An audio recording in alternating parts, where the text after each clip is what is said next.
شايفين يا حبايب قلبي؟ شايفين طريقة الكبدة والتركات والحركات دي بتاعتي انا بس.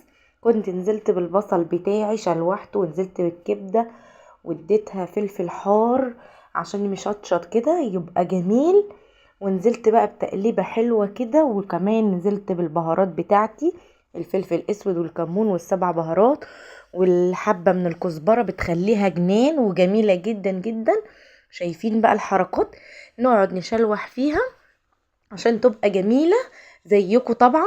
نزلت بقى بالطماطم بتاعتي، احلى ناس واجمل ناس على قلبي. شايفين التركات دي بتاعتي انا، والحلويات دي بتاعتي انا.